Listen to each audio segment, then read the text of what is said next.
નમસ્કાર, યસ ડોક્ટરમાં આપનું સ્વાગત છે. હું છું શિવાની. મિત્રો, યસ ડોક્ટરના માધ્યમથી અમે દરરોજ એક નવા વિષય અંગે ચર્ચા કરીએ છીએ અને સાથે સાથે જે તે શારીરિક સમસ્યાને લઈને સારવાર અને માર્ગદર્શન પૂરા પાડવાનો પ્રયાસ કરીએ છીએ. તો આજે અમે વાત કરવાના છીએ એન્જિયોગ્રાફી અને એન્જિયોપ્લાસ્ટી વિશે અને સાથે જ તે અંગેનું વિશેષ માર્ગદર્શન મેળવીશું યસ ડોક્ટરમાં.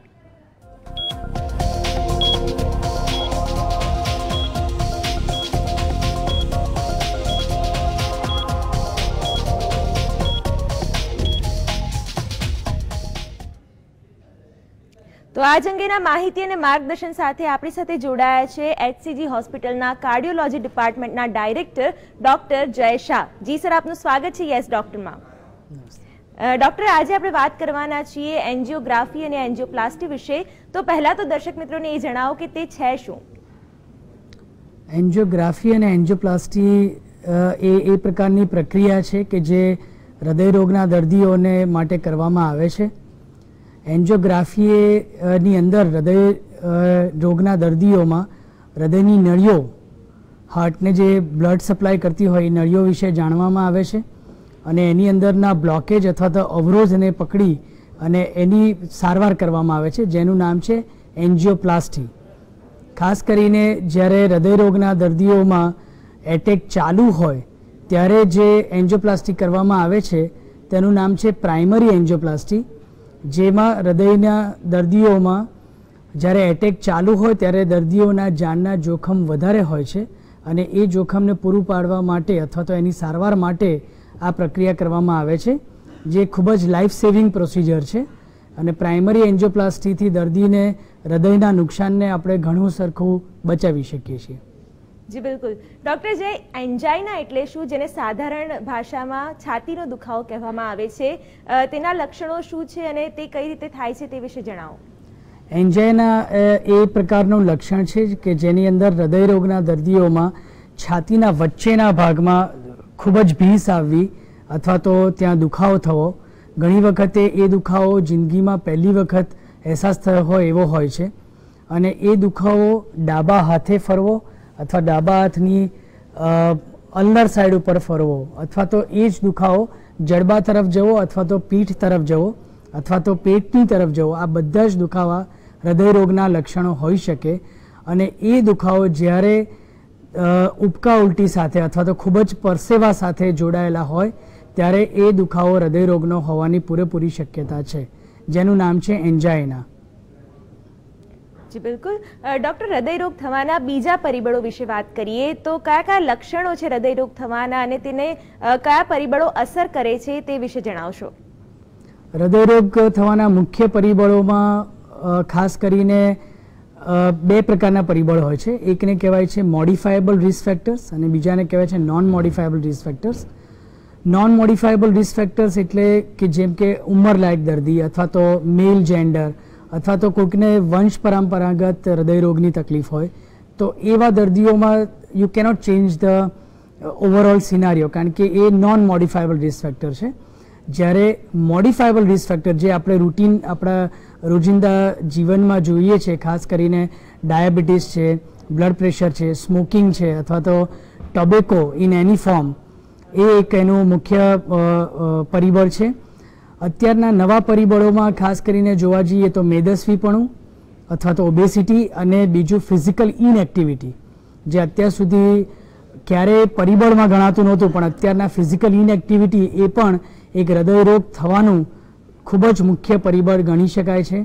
આ ઉપરાંત ખાસ કરીને નવા યંગ દર્દીઓમાં અથવા તો નાની વયના દર્દીઓમાં જ્યારે હૃદયરોગ જોવામાં આવે છે ત્યારે અમુક પ્રકારના સ્પેશિયલ ટેસ્ટ થાય છે, જેને કહેવાય છે homocysteine level, C reactive protein level અને કોલેસ્ટ્રોલનું પ્રમાણ. હાઈ કોલેસ્ટ્રોલનું પ્રમાણ એ પણ એક ખૂબ જ મહત્ત્વનો અને ઇમ્પોર્ટન્ટ પરિબળ છે કે જે દર્દીઓમાં જોવા મળે છે અને એ જ મુખ્યત્વે હૃદયરોગનું કારણ બનતું હોય છે. જી બિલકુલ. ડોક્ટર જય, આ કાર્યક્રમના માધ્યમથી આપણે દર્શક મિત્રોના પ્રશ્નોના ઉત્તર આપવાનો પણ પ્રયાસ કરીએ છીએ, ત્યારે આજના ફર્સ્ટ કોલર જોડાઈ ગયા છે, તેમની સાથે વાત કરીએ. શ્યામભાઈ, આપનો પ્રશ્ન શું છે? સાહેબ, હું નડિયાદથી વાત કરું છું. મને HOCM ની તકલીફ છે. એનું કોઈ અહીંયા આઈ મીન ટુ સે ગુજરાતમાં કોઈ પોસિબિલિટી ખરી ઓપરેશન થાય કે? માફ કરજો શ્યામભાઈ, શેની તકલીફ છે આપને? HOCM. યસ, HOCM ને કહેવાય છે હાઇપરટ્રોફિક ઓબ્સ્ટ્રક્ટિવ કાર્ડિયોમાયોપેથી. એ પ્રકારનો સ્નાયુનો રોગ છે કે જેની અંદર જન્મથી જ એબનોર્મલ સ્નાયુનું ગ્રોથ થાય છે અને હૃદયની અંદરમાં જે બે ચેમ્બર વચ્ચેનો પડદો હોય એ એબનોર્મલ રીતે વધી જાય છે, જેને કારણે હૃદયના વાલ અને એ સ્નાયુ વચ્ચેની અંદરનું ગ્રેડિયન્ટ અથવા તો એની વચ્ચેનો અવરોધ વધતા દર્દીને ખાસ કરીને ધબકારા વધી જવા અથવા છાતીમાં દુખાવો થવો અથવા શ્વાસ ચડે છે. એની સારવાર બિલકુલ શક્ય છે, અમદાવાદમાં પણ શક્ય છે.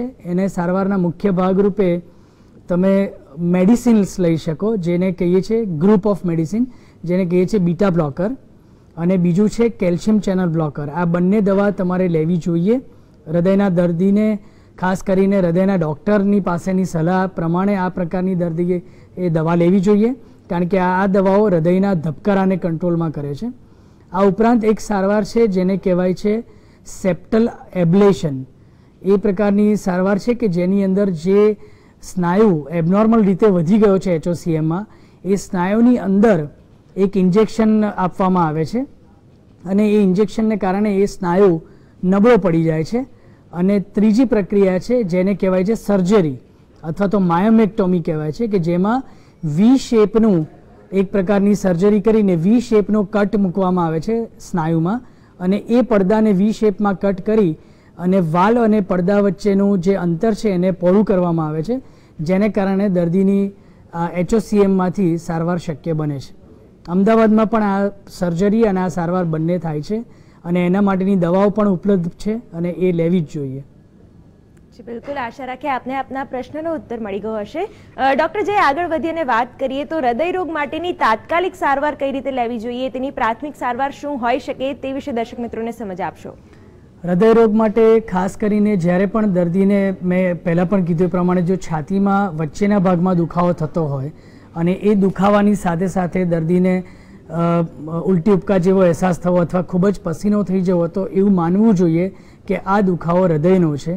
અને એવા સંજોગોમાં તમારે એક ડિસ્પિરિનની ગોળી તાત્કાલિક ચાવી જવી જોઈએ પાણી સાથે.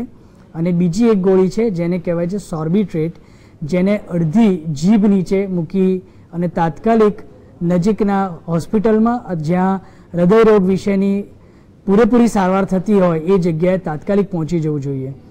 હું આ જગ્યાએ એક વસ્તુનું મેઇન મહત્ત્વનું જાણ કરીશ કે ઘણા દર્દીઓ ડૉક્ટરને ઘરે બોલાવે છે. ખાસ કરીને જ્યારે છાતીમાં દુખાવો આ પ્રકારનો રહેતો હોય ત્યારે ક્યારેય દર્દીએ ઘરે ડૉક્ટર બોલાવવાની સજેશન ના લેવું જોઈએ. તાત્કાલિક બને એટલું જલ્દી નજીકની હોસ્પિટલમાં જઈને એનો કાર્ડિયોગ્રામ કઢાવી લેવો જોઈએ અને એ વખતે એમનું પલ્સ અને BP મપાઈ લેવું જોઈએ, કારણ કે એ જો દર્દીને ખરેખર હૃદયનો હુમલો હશે તો એ જે સારવારમાં જે ડિલે થશે અથવા તો એ જે સારવારમાં મોડું થશે એમાં હૃદયના દર્દીઓમાં ઘણી વખતે ખૂબ જ ખરાબ પ્રકારના કોમ્પ્લિકેશન અથવા તો ઘણી વખતે દર્દીનું મૃત્યુ થઈ જતું હોય છે before you reach to the hospital.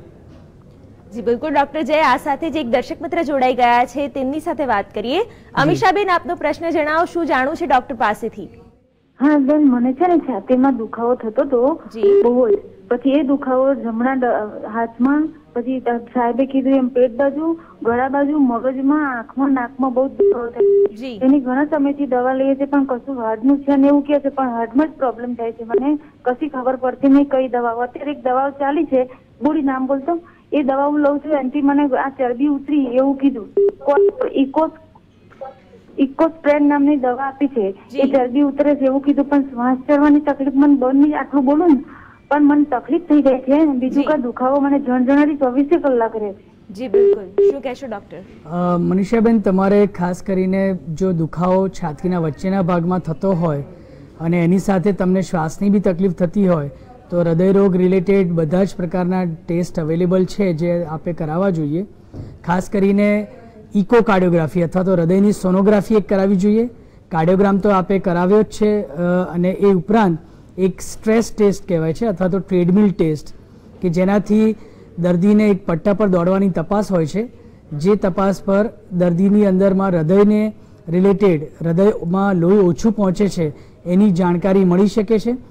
કારણ કે એ પટ્ટા પર જ્યારે તમે દોડતા હો ત્યારે એનો કાર્ડિયોગ્રામ લેવાતો હોય છે અને એ કાર્ડિયોગ્રામમાં જો ચેન્જીસ આવે અથવા તો હૃદયરોગને રિલેટેડ થોડા પણ કાર્ડિયોગ્રામમાં ચેન્જીસ આવે તો તમને એ પ્રમાણેની દવા આપવી જોઈએ અને આગળની સારવાર પણ કરાવવી જોઈએ. ખાસ કરીને જો સ્ટ્રેસ ટેસ્ટ પોઝિટિવ આવે તો તમારે આઈડિયલી એન્જિયોગ્રાફી કરી અને એની સારવાર લેવી જોઈએ. તમે કીધું એ પ્રમાણે તમે ઇકોસ્પ્રિન તો લો છો જ, એ ઉપરાંત તમારે કદાચ એક કે બીજી દવાઓની પણ જરૂર પડી શકે, પણ એના માટે આ પ્રાથમિક ટેસ્ટ અથવા તપાસ તમે કરાવીને આ રીતની સારવાર કરાવો તો વધારે સારું પડે. અને ડોક્ટર, આ સાથે બ્રેક બાદ એક દર્શક મિત્ર જોડાઈ ગયા છે, તેમની સાથે વાત કરીએ. રણછોડભાઈ, આપનો પ્રશ્ન જણાવો. હા બેન, જી, મારો પ્રશ્ન એવું છે કે મારા મોટા ભાઈ જે છે ને, જી, એની ઉંમર 58 વર્ષની છે. જી, તેને બાયપાસ અમદાવાદ કરાવેલું છે. જી, સિવિલ હોસ્પિટલમાં, અને તરત જ બ્લોકેજ આવેલું છે. જી, એટલે જે નવું બાયપાસ કર્યું એ પણ બ્લોક છે અને જૂનું પણ બ્લોક છે. જી, શું કહેશો ડોક્ટર? અને 10 મહિનાથી ત્યાં અમદાવાદની એને દવા ચાલુ છે અને કાચું ખાય છે. જી, બિલકુલ. ટમેટા, પપૈયું. રણછોડભાઈ, આપે કીધું એ પ્રમાણે તમે તમારા બ્રધરે 2 વખત બાયપાસ કરાવેલી છે? 1 વખત કરાવ્યું બેન. 1 વખત કરાવેલી છે. 2. હવે બાયપાસ કરાયે કેટલો સમય થઈ ગયો છે? 1 વર્ષ થયું. અને 1 જ વર્ષમાં બાયપાસની નળીઓમાં બ્લોકેજ આવી ગયા છે? તરત મહિના ત્યાંથી સિવિલમાંથી રજા મળે ને તરત જ બ્લોકેજ આવ્યું છે. રણછોડભાઈ, એવું બની શકે કે જ્યારે તમે બાયપાસ કરાવ્યું હોય ત્યારે જે બાયપાસની નળીને સાંધવામાં આવી હોય એ નળીના સાંધા આગળ કદાચ લોહીનો ગઠ્ઠો બન્યો હોય, અથવા તો એ સાંધાને કારણે અંદર અવરોધ જે નીકળવો જોઈએ એ ફરી પાછો બની ગયો હોય, એવું બની શકે. જો કે આ પ્રકારની જે તકલીફ આપને 1 જ મહિનામાં જે થઈ એની શક્યતા બહુ જ ઓછી હોય છે. એવું કહીએ કે ભાઈ 100 દર્દીઓ બાયપાસ કરાવે તો આવી શક્યતા હાર્ડલી 1 કે 2 દર્દીમાં થઈ શકતી હોય છે. પણ એના માટે તમારે તાત્કાલિક તમારા કાર્ડિયોલોજિસ્ટ ડૉક્ટર અથવા તો કાર્ડિયક સર્જન ડૉક્ટરને મળવું જોઈએ અને એના માટેની પણ સારવાર ઉપલબ્ધ છે. અને ખાસ કરીને બાયપાસની નળીમાં પણ એન્જિયોપ્લાસ્ટી આપણે કરી શકીએ છીએ. જો ફરી વખત બાયપાસની નળી બંધ થઈ ગઈ હોય તો એની એન્જિયોગ્રાફી કરીને આપણે એનું કારણ જાણવું જોઈએ અને એ પ્રમાણેની દવાઓ લઈને પણ એની સારવાર કરી શકાય છે. જી, બિલકુલ. ડોક્ટર, જે આગળ આપને પૂછવા માંગીશ કે હૃદય રોગ માટેના જરૂરી ઇન્વેસ્ટિગેશન વિશે માહિતી આપશો. હૃદય રોગના લક્ષણો દેખાય પછી કયા કયા ટેસ્ટ કરાવવા જોઈએ તે વિશે જણાવશો. હૃદયરોગના લક્ષણો એકવાર જણાય પછી ખાસ કરીને સૌથી અગત્યનો ટેસ્ટ છે એને કહેવાય છે ઇલેક્ટ્રોકાર્ડિયોગ્રામ અથવા ECG, જેના ઉપરથી ઇટ્સ અ સરફેસ ઇલેક્ટ્રોકાર્ડિયોગ્રામ, જેના પરથી આપણને રેસ્ટ ઉપર પેશન્ટને તકલીફ થાય છે કે નહીં એ જાણી શકાય છે. ખાસ કરીને હૃદયની અંદર લોહી ઓછું પહોંચે છે કે નહીં એ આપણે કાર્ડિયોગ્રામ ઉપરથી જાણી શકીએ છીએ.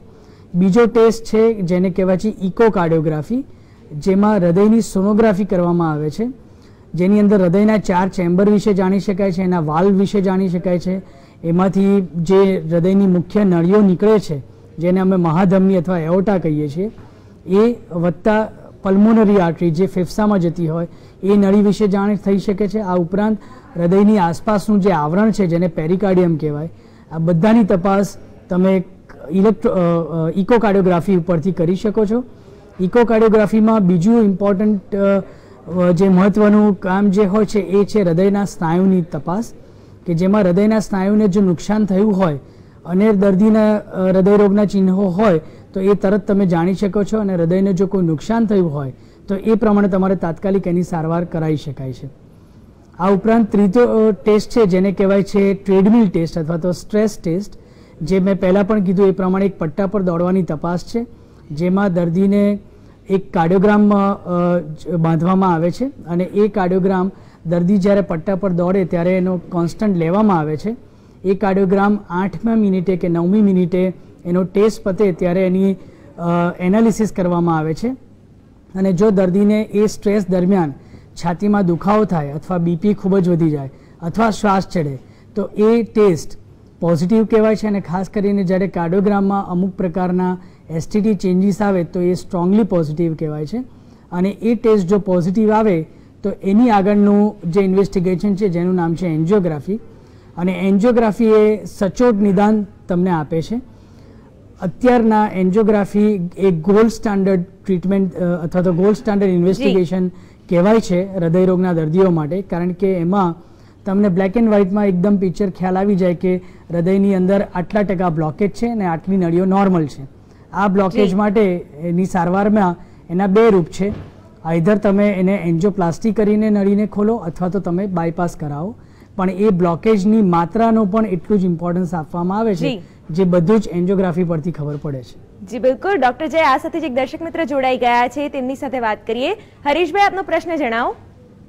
હા બેન, મેં હમણાં 4 દિવસ ત્યાં આપણે એન્જિયોપ્લાસ્ટી કરાવી છે. જી. તો મારે હવે ટ્રીટમેન્ટ શું લેવાનું? ત્યાં સાલ હોસ્પિટલમાં જઈને કીધું નહીં કે શું ટ્રીટમેન્ટ લેવું છે. જી. તમે 4 દિવસ પહેલા જ જો એન્જિયોપ્લાસ્ટી કરાવેલી હોય તો તમે હું માનું છું કે ત્યાં સુધીમાં તમે મેડિકેટેડ સ્ટેન્ટ જો મુકાયેલો હોય અથવા તો કોઈ પણ પ્રકારનો સ્ટેન્ટ તમે મુકાયેલો હોય એન્જિયોપ્લાસ્ટીમાં, તો એના માટેની 2 મુખ્ય ગોળી હોય છે જેનું નામ છે એસ્પિરિન અને ક્લોપિડોગ્રેલ. આ 2 દવા તમારે વિધાઉટ ફેલ લેવી પડે છે. એ દવા બહુ જ અગત્યની છે, કારણ કે જો તમે એ દવા બંધ કરી દો તો ફરી પાછો સ્ટેન્ટની અંદર બ્લોકેજ આવી શકે છે.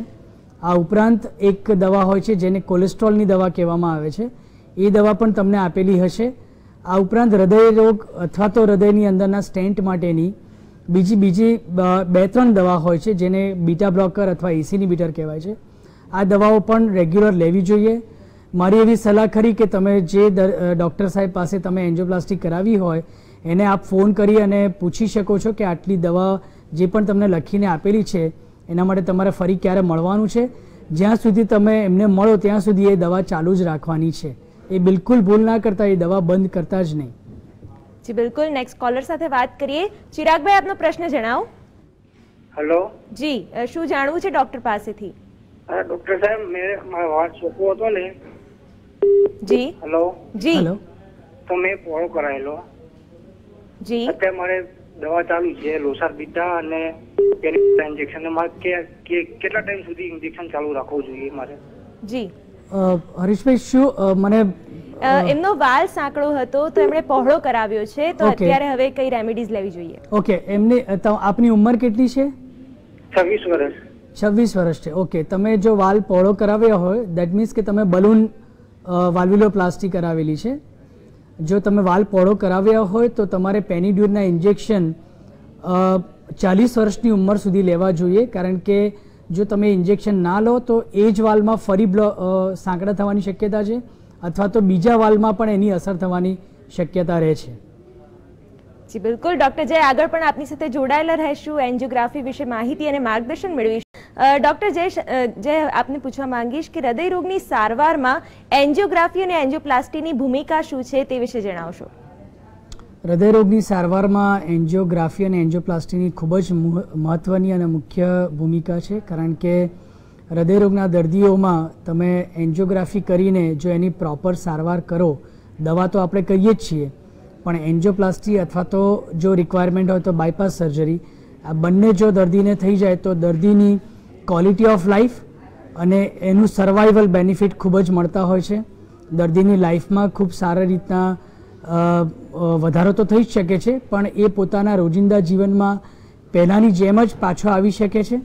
અને એન્જિયોપ્લાસ્ટી અને બાયપાસના રિઝલ્ટ અત્યારના એટલા બધા સારા છે કે દર્દીની લાઈફમાં એવું કહી શકાય કે આગળના 15-20 વર્ષ બીજી કોઈ પણ તકલીફ પડ્યા વગર જો દર્દી પ્રોપર દવા લે તો એકદમ સારી રીતે જીવન જીવી શકે છે.